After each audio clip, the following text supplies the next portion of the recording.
예수님께서 거라사인의 땅에서 돌아오셨을 때 야이로라는 회당장이 간절히 예수님을 기다리고 있었습니다. 그의 12살 된 딸이 사경을 헤매고 있었기 때문입니다. 딸을 위한 아버지의 간절한 매달림에 예수님이 움직이기 시작합니다. 그런데 야이로의 집으로 가시는 도중에 예수님은 뜻밖의 위대한 믿음을 만나십니다.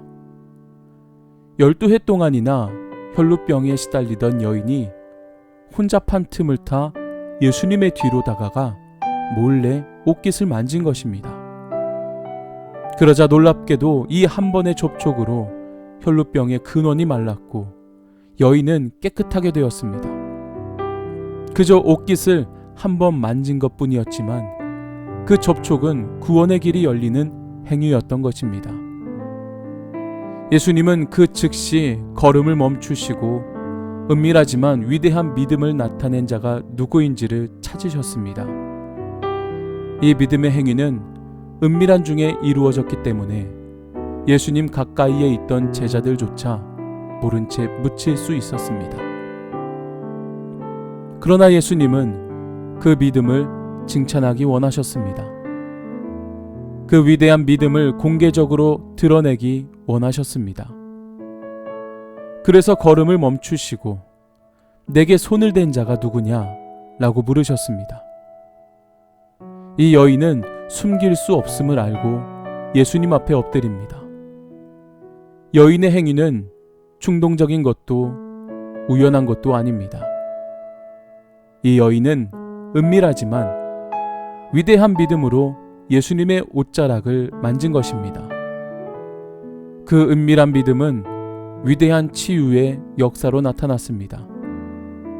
그리고 구원의 역사로 나타났습니다. 또한 모든 사람에게 도전을 주는 위대한 믿음이 되었습니다. 딸아, 내 믿음이 너를 구원하였으니 평안히 가라. 바로 그렇습니다. 예수님께서는 이러한 믿음을 가진 자들을 원하십니다. 바로 믿음으로 구원을 얻은 것입니다. 예수님께서 말씀하신 것이 무엇입니까?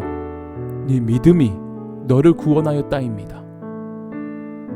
지금 혈루증 앓은 여인이 예수님의 옷자락을 만지긴 하였지만 사실 예수님의 옷자락을 만진 그 행위 때문에 구원받은 것이 아닙니다.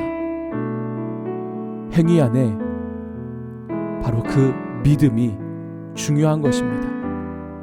그래서 예수님께서도 내 옷을 잘 만졌다라는 이러한 행위를 칭찬하신 것이 아니라 옷을 만진 행위가 있었지만 그 행위 안에 믿음을 바라보시고 믿음을 칭찬하셨다라는 것입니다. 오늘날 우리들이 정말 조심해야 될 부분이 이것입니다.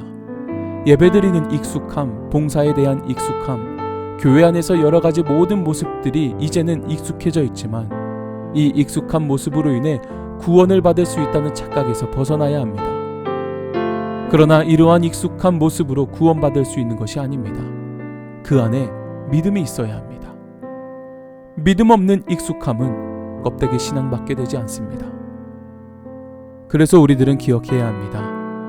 행위가 물론 너무나도 중요하지만 그 행위 안에 있는 믿음이 중요하다는 사실. 겉모습만 번지르르한 신앙인의 모습이 아닌 겉모습은 정말 보잘것없다 해도 그 행위 안에 온전한 믿음, 바로 그 믿음으로 올바로 서서 예수님께 참된 칭찬을 받을 수 있는 오늘 저와 여러분들이 될 수 있기를 주님의 이름으로 간절히 축복합니다.